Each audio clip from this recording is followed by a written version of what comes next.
So welcome everyone. My name is Michelle West. I am an IAC certified colon hydrotherapist. IAC stands for International Association for Colon Hydrotherapy at the Well of Life Spa, the Well of Life Center here in Doylestown, Pennsylvania.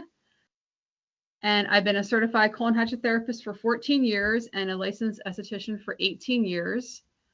For those of you who maybe don't know what colon hydrotherapy or colon irrigation is, it's a gentle cleansing of the bowel to remove waste materials using the constant flow of low pressure water to loosen up and soften the impacted waste, moving it off the colon wall. The water also stimulates peristalsis of the bowel to help the bowel to push waste out regularly and effectively. In addition, the water helps to retone the bowel and reduce inflammation on the colon wall. It's the most natural and effective method for cleansing of the bowel, which everyone does need to cleanse their bowel. I can personally attest and state boldly and confidently that everyone is full of shit, and I've seen it with my own 2 eyes, and there are no exceptions to that. Keeping the colon healthy is a vital step in a health lifestyle practice that everyone should be doing. Just like you change the oil in your car, you should be changing the oil of your internal plumbing. In today's workshop, we are going to dive more deeply into the large intestine, how it functions or how it's supposed to be functioning, why its health is way more important than anyone realizes or even wants to consider, and a little bit about the microbiome. I'm joined today by Lorene Bird, a certified holistic wellness coach, and she will be starting us off on the other parts of the digestive tract. Lorene and I have been close friends for over 35 years, ever since we were young adolescent pups. Both of us have been on a wellness journey for many years now, and we've wanted to come together today to share our knowledge with anyone who's ready to hear it. Hey everyone, I'm so excited to have you here. I recognize some familiar faces out there, and it's amazing to know that we are gathering from all over the country and even Canada today, which is pretty cool. As Michelle mentioned, she and I go way back to middle school, and we both have had our own long and winding road when it comes to health and wellness. I am a certified holistic wellness coach and the founder of True Form Wellness. I help women with IBS and other chronic digestive issues in finding relief, clarity, and confidence by supporting the whole person, not just the symptoms. If you are not familiar with holistic wellness coaching, it is a 360 approach that considers every part of your well-being, your body, your mind, your emotions, and even your lifestyle. I work with clients not just on food and digestion, but also on the relationships, thoughts, habits, and stressors that might be influencing their health. What I have found is that so many women are struggling with things like bloating, discomfort, unpredictable bowels, fatigue, and food anxiety. And they don't often realize that their daily choices, their stress, and mindset can be a big part of what's going on. So the digestive tract is basically a 30-foot long superhighway running from your mouth to your bottom. And if we laid it all out, it would stretch about almost as long as a school bus. And just like a highway, it has different sections, each with its own specialized job to keep traffic, which is your food, moving smoothly. So what exactly is the gut? You can think of your gut as your body's processing plant. It's a system of organs and tissues that work together to break down food, absorb nutrients, and eliminate waste. But here's something surprising. It's not just about digestion. Your gut is often called the second brain because it directly influences everything from your immune system to your mood. In fact, 90% of serotonin, which is the feel-good chemical, is made in your gut and not your brain. Ever had butterflies when you're nervous? That's your gut talking. So here's another fun fact. Every morning, about 3 ounces of you is brand new. Your body is constantly repairing, building, and making new cells. But where does it get the raw materials to do that? From your food. And that's why what we eat matters, because every bite fuels our ability to grow, heal, and thrive. A happy gut is a happy, energized, and balanced you. A well-functioning gut supports nutrient absorption, so you actually get the good stuff from your food. A strong immune system, because 70% of immune cells live in your gut. It helps with mood regulation since the gut and the brain are constantly chatting, and it reduces inflammation and supports better digestion. So the thing is, these are all great, guys. The thing is, your gut is always sending you signals, sometimes subtle and sometimes loud. And all of these things you're calling out, heartburn, indigestion, bloating, all of these things can be signs that your gut needs some love. And guess what? Your gut health affects your stress levels, your sleep, and how well you focus throughout the day. So let's break down a couple of gut issues you might have heard of. One is IBS. That's the term commonly heard of, but it stands for irritable bowel syndrome. I actually have it. It surfaced in my late 20s after completing a Cipro prescription for a salmonella infection. And some symptoms with IBS is bloating, cramping, and unpredictable digestion. Another thing is acid reflux, which is also known as GERD, and that is the burning feeling in your chest after you eat certain foods. Another term that is more widely known these days, more and more people are hearing about it, is leaky gut syndrome. And it's basically a weakened gut lining that lets harmful substances enter the bloodstream, which causes inflammation.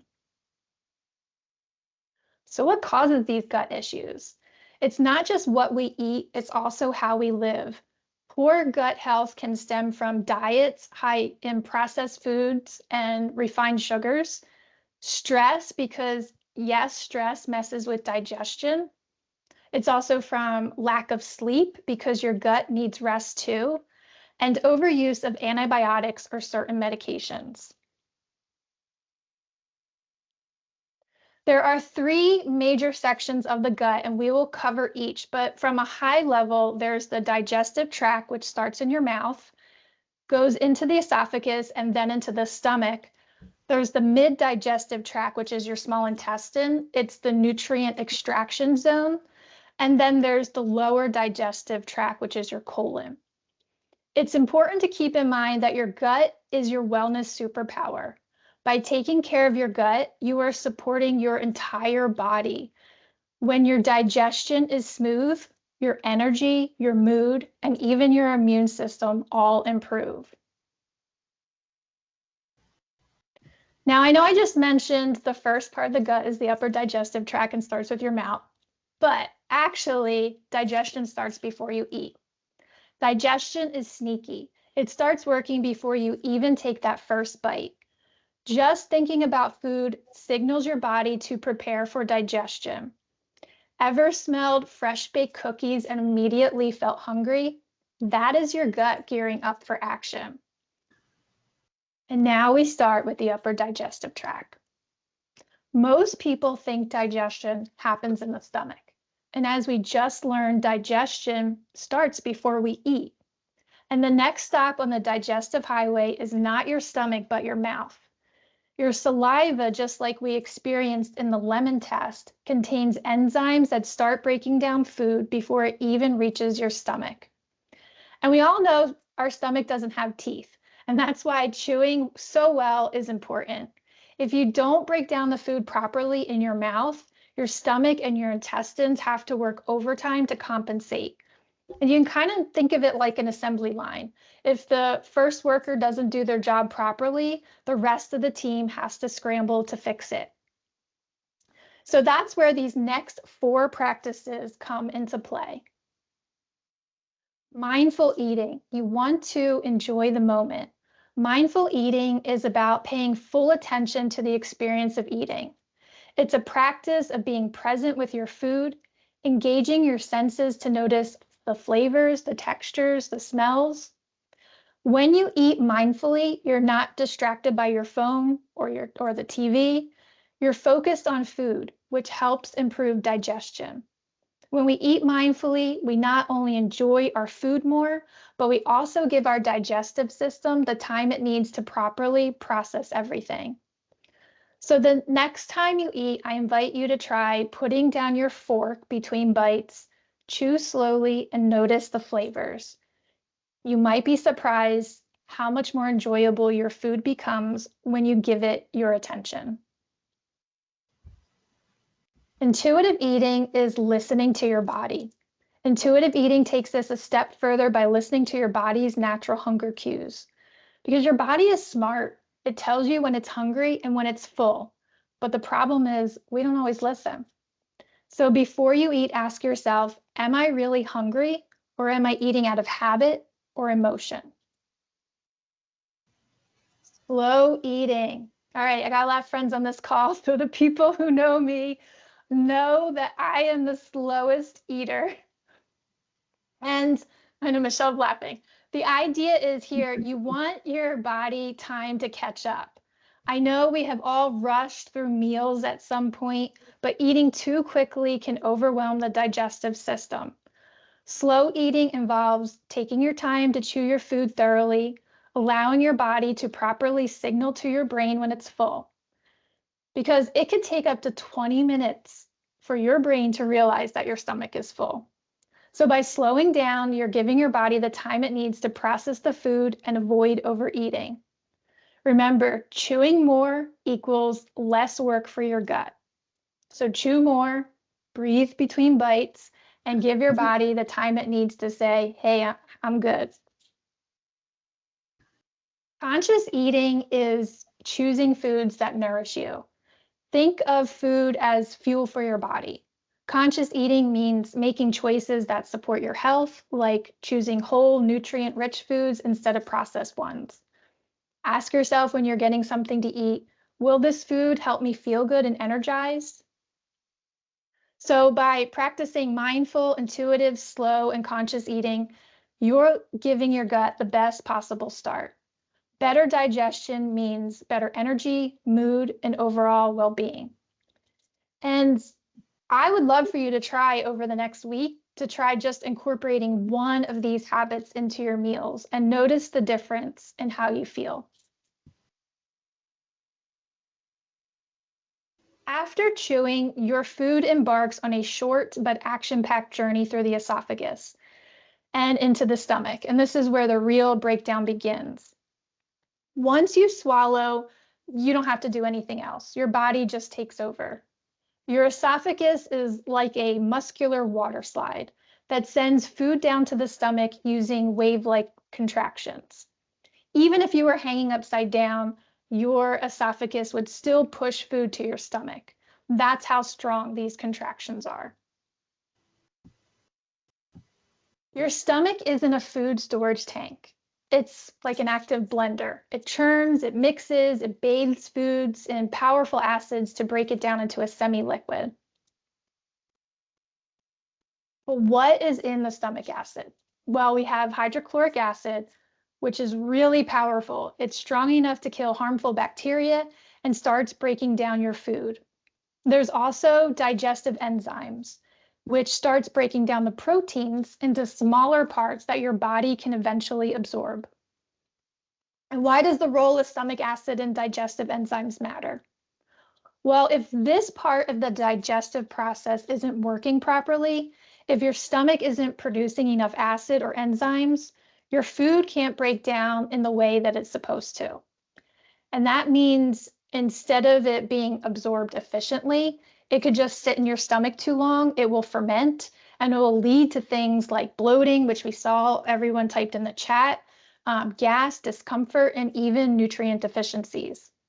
So we really want to support this process. And the good news is there are simple things that you can do to help your stomach do its job well. The first thing, what we just talked about, the mindful, the slow, intuitive, and conscious eating. All of these things help activate your digestive system before you take that first bite. Staying hydrated is key, but you want to sip between meals and not during. Too much liquid while you eat can actually dilute your stomach acid. Stress management is huge. Stress can literally turn down your stomach's acid production. And finally, you could add bitter foods to your diet. Leafy greens, ginger, a little bit of apple cider vinegar, they all can help stimulate digestive juices naturally. And all of these little habits can make a big difference in how your stomach preps for food for the rest of your digestive tract. So once your food leaves your stomach, it enters into the small intestine. This 20-foot long powerhouse is where your body absorbs the nutrients needed for energy, growth, and repair.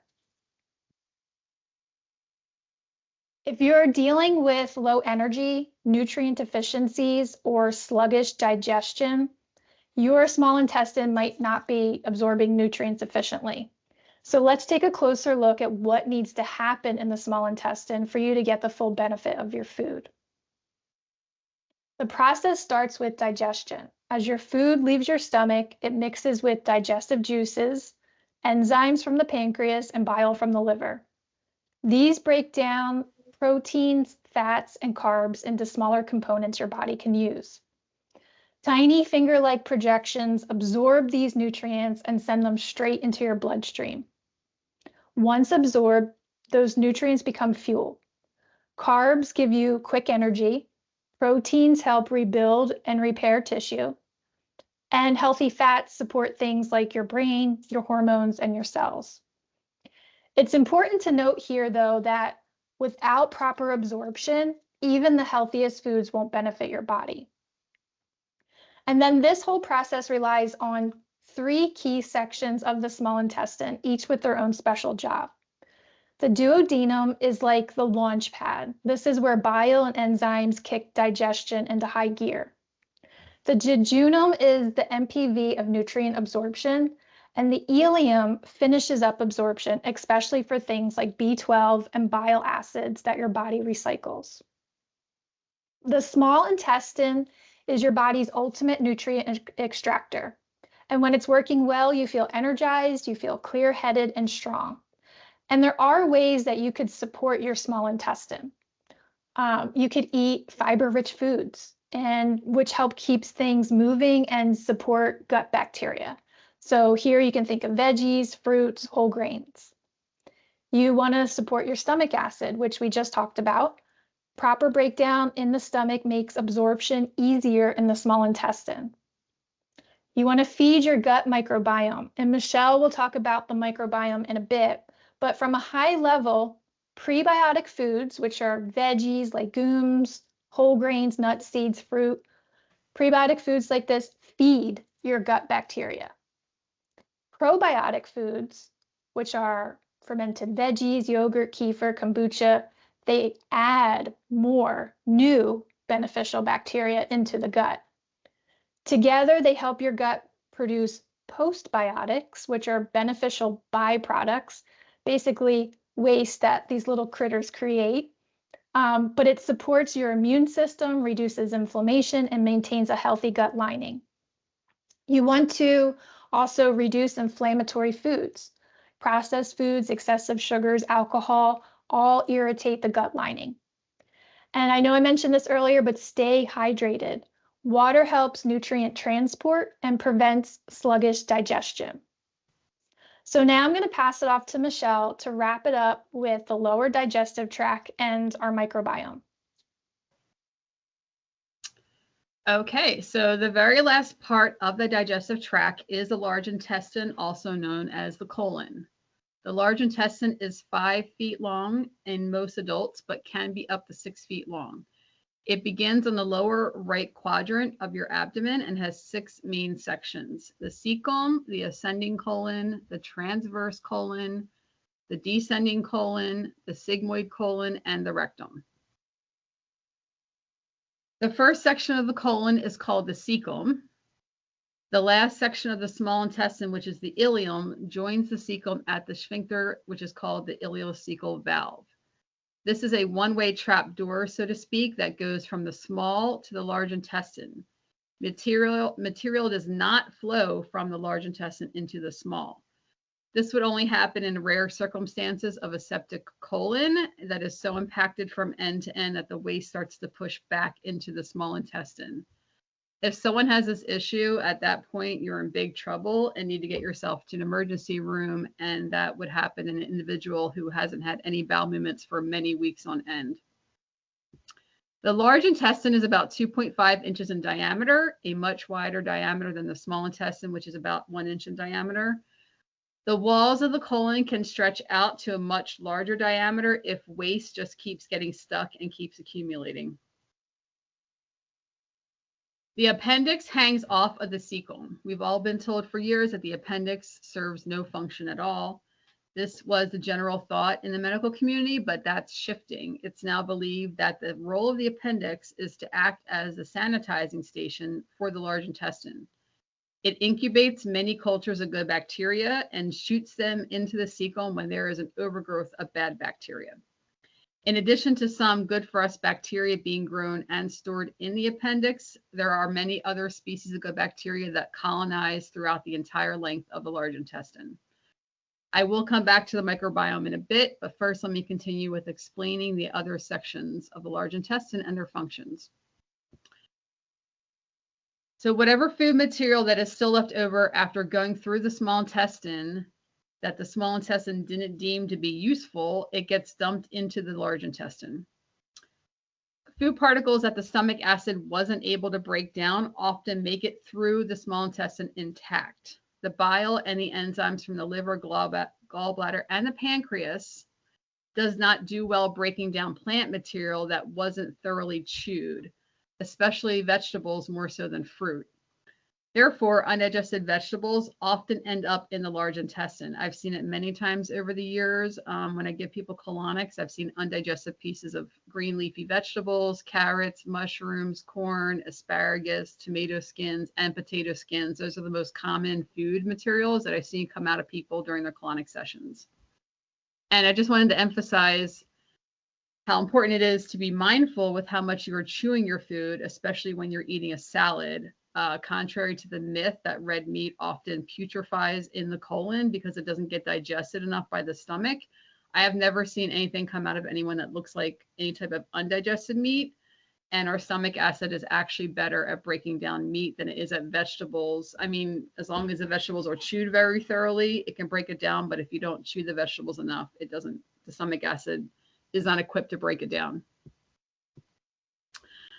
So the remnants from the small intestine come into the cecum and then it has to go against gravity to travel up the ascending colon and over the hepatic flexure. The way this is accomplished is through continuous contractions of the colon called peristalsis. Peristalsis happens throughout the whole digestive tract from the esophagus all the way through to the rectum. What do the remnants of the small intestine consist of? Fiber, which cannot be digested, worn out cells shed from the mucosa of the small intestine, and toxins that were in the food. As this mixture is pushed up through the ascending colon into the transverse, along the way it's made dehydrated and turned into stool and also sweeps up trillions of bacteria along its path through the large intestine. Whatever vital minerals that were not absorbed through the small intestine can also be pulled out from the waste material and absorbed by the large intestine if it can still be utilized by the body. However, the majority of mineral and nutrient absorption does happen in the small intestine. As you can imagine, the stool gathers more bulk as it moves through the digestive tract. After the ascension up the right side, it moves across the middle of your abdomen, which is a transverse colon. The next major turn it makes is at the splenic flexure, then travels through the descending colon. The final transit is a sigmoid where the last major curve is before the stool enters the rectum. The muscles in the rectum are called the valves of Houston. They hold the stool snugly in the rectum so that it doesn't just immediately slide out of you as soon as it enters. The reason these muscles are called the valves of Houston is if your rectal muscles are in failure, then Houston, we have a problem. You wouldn't have any advanced warning of a bowel movement, and as soon as you feel it in your rectum, it would immediately come out. So those valves of Houston give you time to get to a bathroom to evacuate. The degree to which the bowel is hydrated determines how soft or how hard your bowel movement is. In the first half of the tract, water is removed from the waste material being produced, but further along, it is added back into the stool so that it can easily pass through the remainder of the tract so that it evacuates without any straining. So what does a healthy bowel movement or healthy bowel habits look like exactly? So for every meal you eat, not including snacks, you should have one large bowel movement per day. Transit time for each meal should be about 24 hours from mouth to anus. If you eat 2 meals a day but have 1 large bowel movement a day, then you are still considered constipated. If you have 2 bowel movements a day, but it's a small amount, pebbles for instance, then you're not having a full movement, and so therefore you are also constipated. Your movement should be long and snake-like, or it can be wider than a snake as long as it's not hard. All bowel movements should be soft.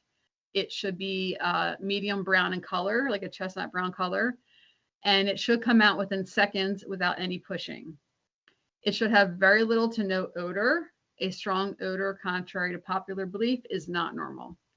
And it should sink in the toilet. Also, not much wiping should be needed. If one or more of these things are off, then there is something in your diet that you should either be eliminating, or you should be looking into changing your food combinations, or you may be lacking in enzymes, bile, hydrochloric acid, fiber, and or you're dehydrated. So you may be, possible causes of constipation is that you may be lacking in one or more macronutrients, or another possibility is a parasite infection and or dysbiosis in your microbiome. Other possible contributing factors is a lack of peristalsis in the large intestine, which could be genetic, or it could be caused by prolonged use of certain types of antibiotics, painkillers, or other medications, or any type of surgery anywhere in the abdominal cavity could paralyze the peristalsis in the large intestine or slow it down. Other contributing factors to constipation could be chronic stress, magnesium deficiency, long-term abuse of laxatives, even a sluggish thyroid could be a factor. Sitting up straight when defecating rather than being in a squatting position can be a factor in constipation as well. So what's the impact of chronic constipation on your health? So chronic constipation can lead to a number of varying symptoms in the body, such as bad breath, appendicitis, body odor, oral thrush, depression, anxiety, chronic fatigue, excess gas and bloating, hemorrhoids, hernias, brain fog, hormone imbalances, and a long list of different skin inflammatory conditions. Also joint pain, allergies, bowel cancer, malabsorption, insomnia, and even obesity. So why is colon cleansing important? Well, for all the reasons I've listed, this is the reason why cleaning your colon on a regular basis is so important. And trust me, no one is getting all of their bowel movements out, not even people who have 2 or more large movements every day. Everyone is full of shit, literally. I've seen it over and over and over again. Some people are more, full than others. But a sluggish colon creates an environment where toxins accumulate and putrefy more and more, which then leads to leaky gut. Those toxins and waste materials can get into your bloodstream and other organ systems, which is why it's correlated to many of the symptoms I mentioned before that most people would not even associate with their bowel health. Our skin is a major detoxifying organ, which is why almost all skin conditions such as acne, psoriasis, eczema, dermatitis are almost always tied to your gut. It's a clear indication of a toxic large intestine and mild to extreme chronic inflammation of the large and or small intestine, as well as inflammation possibly in the liver. This is why regular cleansing of your colon throughout your life is vital. And just so everyone knows, this picture is actually Michelle at work. This is at the spa in Doylestown. So it gives you an idea of what it looks like for colon hydrotherapy, because I didn't know what to expect and what was going on in there. Yeah, I have a TikTok account called the Colonics Queen if anybody wants to see my videos on there. So we're going to talk about the microbiome now. So what is it exactly? Your microbiome consists of trillions of microscopic organisms that live along your digestive tract. These microbes consist of thousands of species of good bacteria and bad bacteria, as well as a host of varying species of yeast organisms and parasites. Everyone has a variety of bad microbes living in them at all times, not just when you get a serious infection that makes you ill. Everyone also has some parasites living in them as well. It doesn't matter what part of the world you live in. Of course, there are many parasites that you are most likely to pick up from a third world country or continent, but there are plenty of varieties of parasites here in first world countries as well. Most parasites are also microscopic, and most of them are not long visible worms. So what does the bacteria accomplish? Well, in a healthy person, the bulk of the microbes living in your intestinal tract will be either neutral or beneficial species of bacteria. The majority of the bacteria live in the large intestine, though there are some species that colonize the small intestine and a few that can even live in the stomach. The majority of these friendly species are the lactobacillus and bifido varieties. The minority of microbes living inside of you should be the bad guys, the ones that are the disease causing if they grow out of control. The ideal ratio of good versus bad bacteria in the gut is 80% good to 20% bad. In many of us, though, this ratio is anywhere from slightly off to completely reversed. Since the advent of antibiotics, almost everyone has had their entire microbiome wiped out at some point in their lives. Antibiotics kill all bad bacteria as well as all the good bacteria, and many of them also inflame the lining of your intestines, a contributing player in leaky gut. Couple that with the standard American diet being extremely deficient in fermented foods, and you have a recipe for a diseased digestive tract as well as a weakened immune system. The beneficial bacteria serve many functions for us. In the colon, they help to produce B vitamins as well as vitamin K. Their colonization crowds out the colonization of the bad bacteria, keeping the bad bacteria from overgrowing most of the time. The good usually wins over the bad bacteria when you do have a large variety of good species in the gut. They also assist in breaking down toxins and fermenting fiber into short-chain fatty acids. The good bacteria love to eat fiber as their food source. Another reason why making sure you get ample amounts of fiber in your daily diet is so important. So it's recommended that you eat 25 grams of fiber or more per day. And just to reference that, like the standard American diet, that if people are eating that, they're getting usually 10 grams or less of fiber a day if you're eating the standard American processed diet. So how do you keep a healthy microbiome?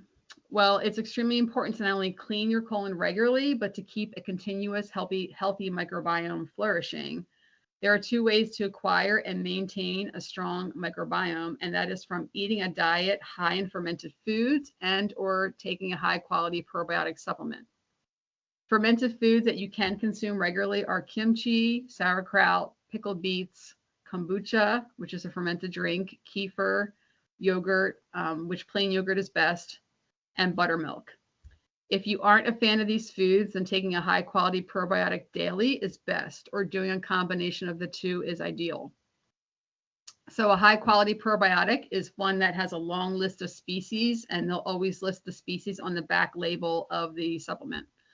So you want minimally 8 different species, but many supplements nowadays have 10 to 20 different species. And you also want a supplement that has minimally of 5 billion bacteria per capsule, but many have 20 billion, 30 billion, 50 billion or more. So some bacteria will not survive the stomach acid, but many will as long as they are well encapsulated, which I think a lot of the different supplements nowadays are, the encapsulation is pretty good. So it gets through the stomach. So when you get colon hydrotherapy, some of the good bacteria will get washed out. It's impossible to know how much of the bacteria gets washed out with the colonic. So it's always recommended to take probiotics for a few weeks during and after your colonic series. But honestly, even for people who don't utilize colon hydrotherapy, you still need to be constantly replenishing and growing your microbiome, especially after taking an antibiotic.